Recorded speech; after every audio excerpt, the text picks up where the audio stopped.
Wata Sports! Taong 2013, ang unang paghaharap ng ating kababayan na si Arnel Tinampay at ng Japanese fighter na si Shoma Fukumoto. Ang nooy may dalawang laban pa lamang na hapon ay binigyan lamang ng boxing lesson ng ating kababayan nang tapusin niya ito via TKO sa round 6. Taong 2018 ay muling hinamon ng ating kababayan para makaganti. Sa pagkakataong ito ay mas maganda na ang kartada ng Hapon at ang dala-dala nitong experience. Sa katunayan, matapos matalo sa ating kababayan sa una nilang paghaharap, ay nakapagtala ito ng 9 na sunod-sunod na panalo. Bago ang laban, si Tinampay na mukha ding Hapon at tubong Daguhoy Bohol ay may record na 24 wins, 10 dito ay nanalo via knockouts, may 21 losses at isang draw, may tangkad na 5'7".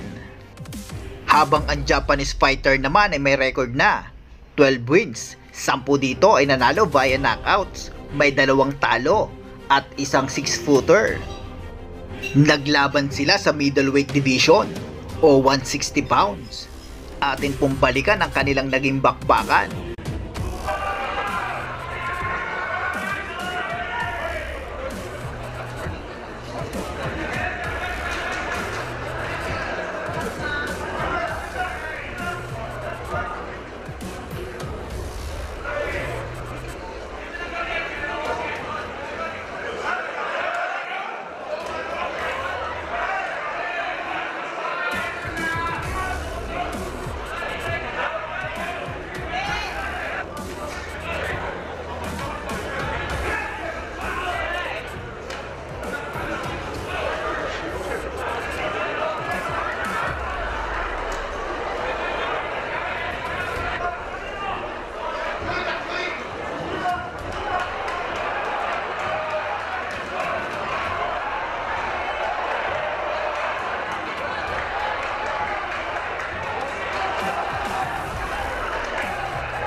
Katulad nga ng nauna nilang laban, ay nabigo na naman ang Hapon.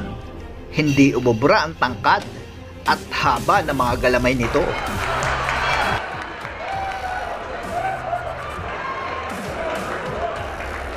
Kaya panalo po ang ating kababayan via TKO sa round 3.